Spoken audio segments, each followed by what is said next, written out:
History में पढ़ रहे हैं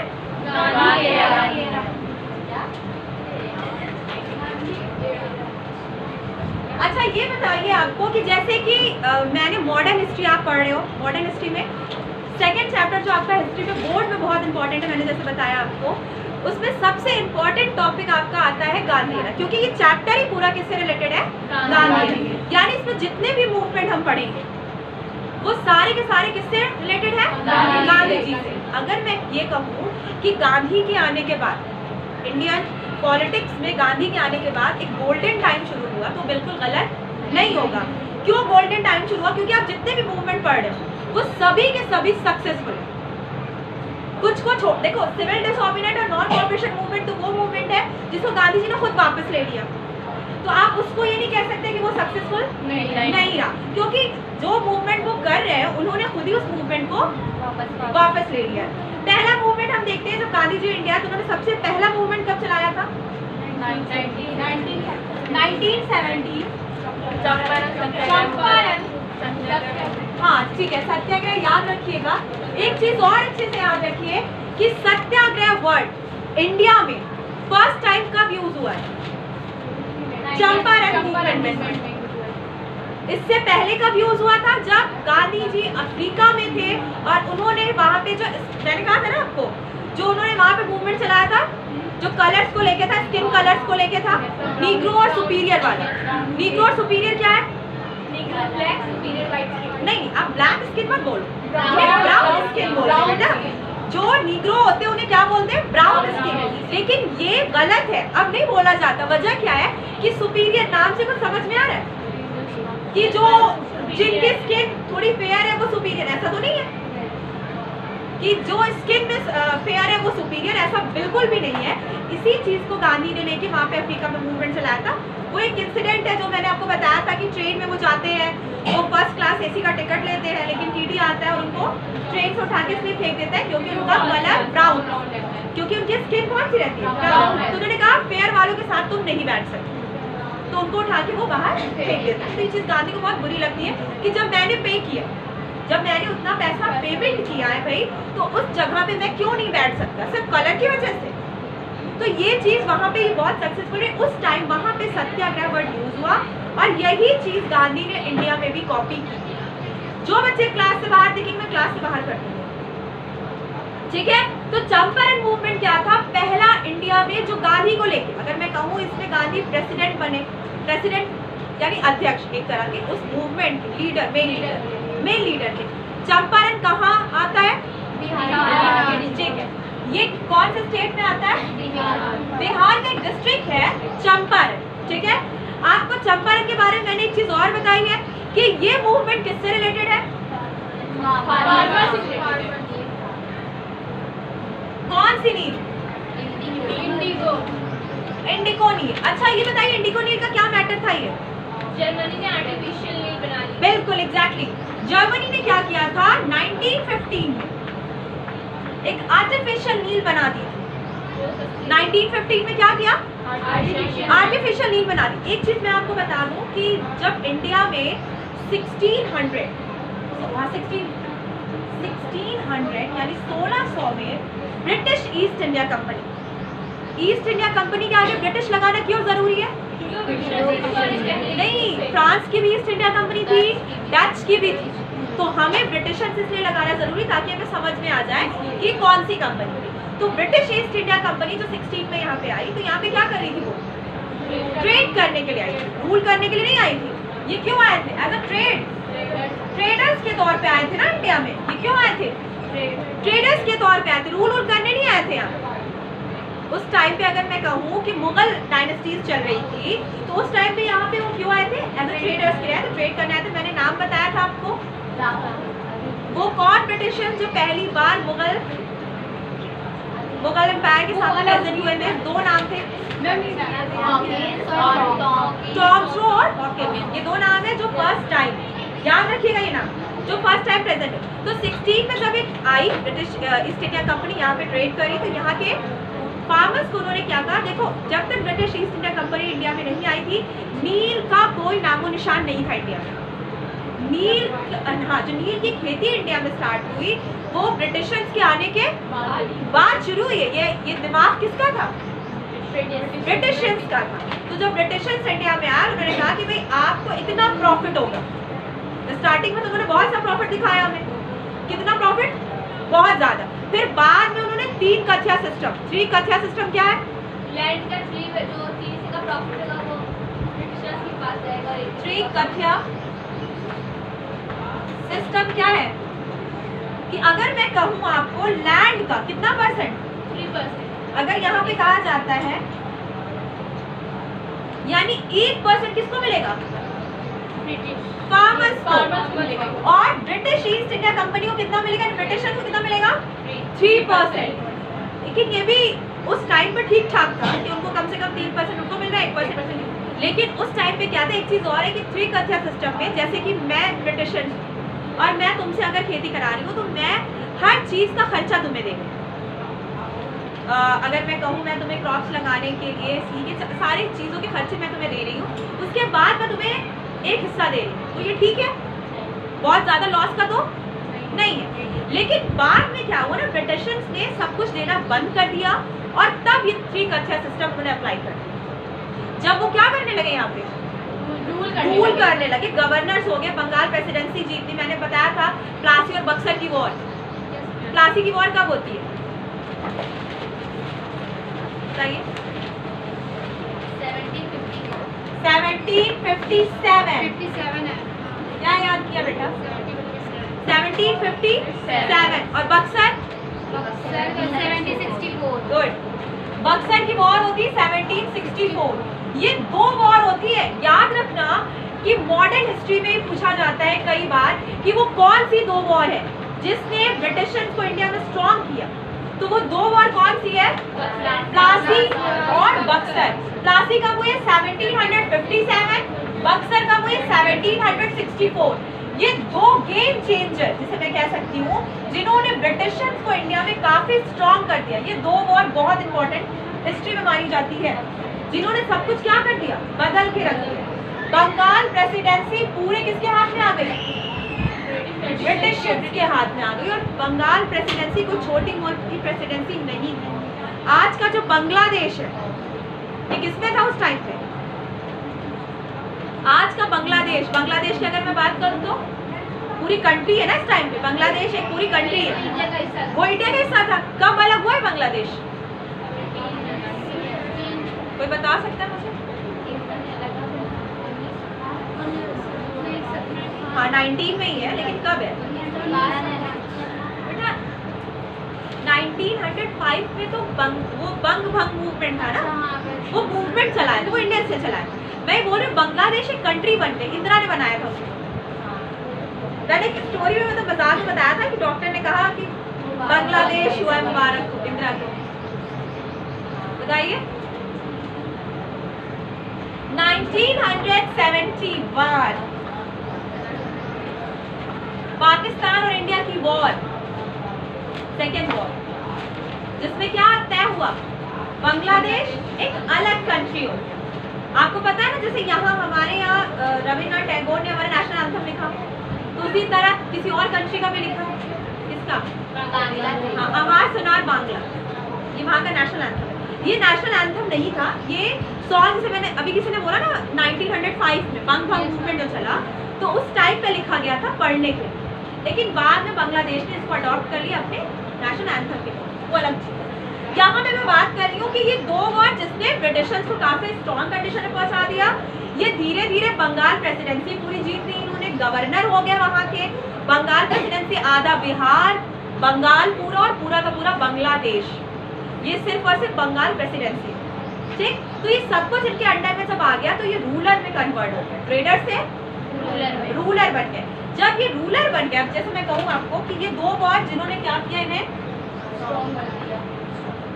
ट्रेडर से कन्वर्ट कर दिया रूलर्स में। अब रूलर्स में जब इन्हें कन्वर्ट कर दिया तो एक चीज और आपको समझ में आनी चाहिए कि इनकी जो कंडीशन थी वो पहले से बहुत स्ट्रॉन्ग हो गई। अब इनके पास अपनी एक बड़ी आर्मी हो गई।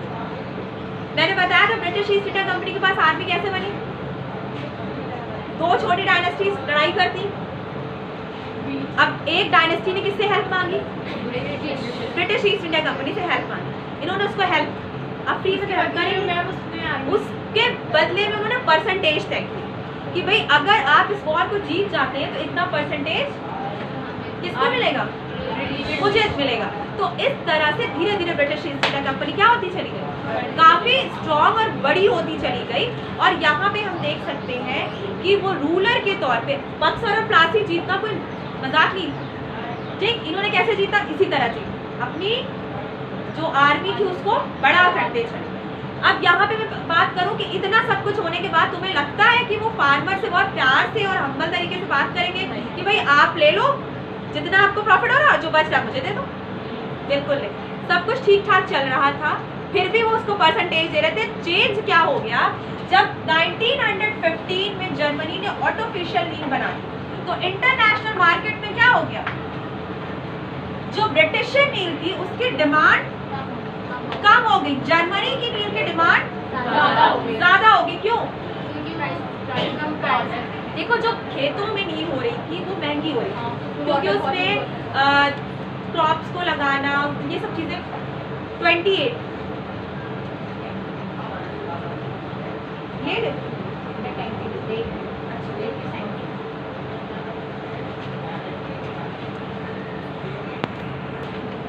मैंने कि जैसे आपको बताया कि इंटरनेशनल मार्केट में जर्मनी की नील की डिमांड इसलिए बढ़ गई क्योंकि वो आर्टिफिशियल थी, बहुत कम कॉस्ट पे बन रही थी, और जबकि ब्रिटिशर्स की नील बहुत महंगी थी। तो अब इंटरनेशनल मार्केट में कंडीशन ये हो गई कि ये तय हुआ कि भाई जर्मनी की नील क्या है, काफी सस्ती है, तो उसे खरीदा जा रहा था, और ब्रिटिशर की नील बहुत महंगी थी क्योंकि ये खेतों में हो रही थी, जिसकी वजह से इसका कॉस्ट प्राइस बहुत ज्यादा था। तो इसका प्राइस भी बहुत ज्यादा हुआ, जिस वजह से इंटरनेशनल मार्केट में इसकी कीमत काफी, जिसे मैं कह सकती हूँ जब डिमांड इसकी गिरने लगी बहुत ज्यादा तो इसकी कीमत भी, किसी भी चीज की जब डिमांड क्या होने लगती है, कम होने लगती है, और सप्लाई ज्यादा होने लगती है, तो प्राइस क्या होते हैं। ये बेसिक थ्योरी है मार्केट की। मैंने कई बार बताया है कि जब अगर हम देखते हैं कोई भी मार्केट हो, इंटरनेशनल हो या डोमेस्टिक मार्केट हो, जब डिमांड बढ़ जाती है, सप्लाई कम होती है, तो प्राइस ऑटोमेटिक हाई होते हैं। डिमांड कम होती है, सप्लाई ज्यादा होती है, तो प्राइस लो हो जाती है। यही हुआ 1915 में जब जर्मनी ने आर्टिफिशियल नील बना दी तो ब्रिटिशर्स की नील की डिमांड क्या हो गई, कम हो गई, जर्मनी की नील की डिमांड बढ़ गई क्योंकि प्राइस काफी कम थे उसके। अगर मैं कंपेयर करती हूँ किससे, ब्रिटिशर्स से, तो अब यहाँ पे फार्मर्स पे ही सारी मुसीबत है। फार्मर्स को इन्होंने 3 खर्चा सिस्टम के तहत बिल्कुल ना, जिसमें कहते हैं 0% प्रॉफिट दिया, और जिसकी वजह से उनकी कंडीशन बहुत खराब होगी। ये होगी पहली पॉइंट। सेकंड पॉइंट, नील की खेती जिस भी जमीन पे होती थी, आप ये कह नहीं सकते कि उसके बाद आप उस पर कुछ और क्रॉप लगा लो, नहीं, उसे कम से कम 6 महीना 8 महीना रेस्ट चाहिए होता है उस जमीन, तब उसकी ह्यूमस कैपेसिटी दोबारा बनती। अगर अब मैं कहूँ कि आज हमने नील की खेती की कटाई कर, क्रॉप्स हमने अपनी क्लियर कर ली, फिर मैं कल गेहूं लगा लूँ, चावल लगा लूँ, ऐसा नहीं कर सकते, क्योंकि उसका जो जैसे कह सकते हो उसकी जो स्ट्रक्चर, उसके अकॉर्डिंग ह्यूमस, उसका जमीन का जो ह्यूमस कैपेसिटी वो एकदम 0 हो जाती है, वो दोबारा किसी क्रॉप को बर्दाश्त या एडजस्ट नहीं कर पाएगी। तो इस वजह से भी बहुत ज़्यादा फार्मर्स को लॉस होता है, क्योंकि एक बार अगर वो नील को लगा लेते तो 8 महीने 9 महीने वो किसी और चीज़ की खेती नहीं कर सकते थे, इसकी वजह से 8 महीने 9 महीने वो बैठे रहते। ठीक, ये कंडीशन। सेकेंड थिंग, ये काफ़ी कॉस्टली और महंगी होती चलेगी। पानी, नील की खेती में पानी बहुत ज़्यादा चाहिए। उस ज़माने में तो मैं कह रही हूँ कि किस पे डिपेंड होते थे हम फार्मर्स, बारिश पे डिपेंड होते थे ना, नहीं हुई तो लॉस हो गया, तो ये लॉस कौन भरेगा, फार्मर्स खुद ही भरते थे बेचारे। इतनी अच्छी कंडीशन में तो वो थे नहीं, या ब्रिटिश इतने अच्छे थे नहीं कि उनको, तो एमएसपी का मतलब पता है ना, जैसे मैंने बताया आज के टाइम में, हाँ, मिनिमम सपोर्ट प्राइस, एमएसपी यही होता है जो गवर्नमेंट देती है। क्यों देती है, ताकि वो उस चीज को, एमएसपी क्यों दी जाती है, गवर्नमेंट क्यों देती है फार्मर्स को, वजह क्या होती है। जैसे मान लो बहुत से फार्मर्स ऐसे नहीं कि वो इतना स्टॉक पैसा रखे और उस चीज़ को दोबारा अपनी खेती कर सके, तो इसलिए वो उनको पहले से मिनिमम सपोर्ट प्राइस यानी एमएसपी दे देती है, जिससे वो आगे अपनी उस चीज़ को, क्रॉप्स को लगा सके और खेती कर सके। समझ में आया? तो ये सब तो उस टाइम पे था नहीं, एमएसपी तो नहीं थी ना, तो इस वजह से काफी ज्यादा इन्हें लॉस हो रहा था। ठीक समझ में आया आपको कि फार्मर्स की कंडीशन बद से बदतर होती चली गई। अब इन्होंने क्या दिमाग लगाया कि हम करेंगे मूवमेंट, हम क्या करेंगे? मूवमेंट चलाएंगे, क्योंकि हमसे अब बर्दाश्त नहीं हो रहा। मैंने आपको बताया ना, कोई भी मूवमेंट या रेवोल्यूशन कब होता है? जब निगेटिव पॉइंट बहुत ज्यादा हो जाते हैं। ठीक, तो यहाँ पे बिल्कुल ऐसा ही हुआ। फार्मर्स ने मूवमेंट किया और ये मूवमेंट कन्वर्ट हो गया चंपारण सत्याग्रह मूवमेंट में। पहले ये मूवमेंट बहुत छोटा था, बाद में इसमें एंट्री होती है गांधी जी की। गांधी जी को क्यों बुलाया जाता है? क्योंकि पता चलता है कि गांधी नाम का एक बंदा जो साबरमती में आके रह रहा है, उसने अफ्रीका में एक मूवमेंट किया जो काफी सक्सेसफुल रहा, तो वह इनको बुलाते हैं और इनसे ये मूवमेंट लीड करवाते हैं। तो गांधी जी पहले नहीं जाते, वहाँ के लोकल लीडर, क्या नाम रहता है? इंडिया के first president doctor Rajendra Prasad कब बने इंडिया के फर्स्ट प्रेसिडेंट?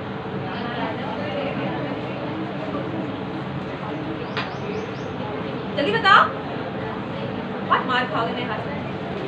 कॉन्स्टिट्यूशन कब हमारा? 1950। देखो हमारा कॉन्स्टिट्यूशन 26 नवंबर 1949 को बन के तैयार हो गया, लेकिन ये लॉ में जिसे कह सकते हो रूल में कब स्टार्ट हुआ है? 26 जनवरी, जो मनाते हैं वो इतना धूमधाम से 26 जनवरी 1900 बताओ 1950 ना बेटा, 1949। अच्छा 26 नवंबर को बन के तैयार हो रहा है 1949 में, तो अगले साल यानी 2 महीने बाद, ठीक, यानी 26 नवंबर 26 जनवरी में कन्वर्ट होता है। ठीक, तो यहाँ पे डॉक्टर राजेंद्र प्रसाद लोकल वहाँ के लीडर रहते। लोकल लीडर से कहने का मतलब है डॉक्टर राजेंद्र प्रसाद कहाँ के रहने वाले थे? बिहार में जगह है सिवान। ठीक है, राजेंद्र प्रसाद जो थे ये सिवान के रहने वाले थे। सिवान के रहने वाले थे, यानी कि मैं कह सकती हूँ लोकल थे। तो चंपारण को वो काफी अच्छे से जानते थे। चंपारण भी एक डिस्ट्रिक्ट था बिहार का, तो उसी स्टेट के थे, जिस वजह से यहाँ के लोगों से वो अच्छे से मिलते जुलते थे, या उनको जैसे कह सकते हो लैंग्वेज वगैरह आती थी। हाँ, तो बिहार के थे, लोकल थे। तो गांधी जी ने किसको पहले वहाँ भेजा? डॉक्टर राजेंद्र प्रसाद को भेजा। डॉक्टर राजेंद्र प्रसाद वहाँ गए, उन्होंने 300 रिपोर्ट, कितनी रिपोर्ट्स लगाई? 300 रिपोर्ट्स फार्मर्स की तैयार की।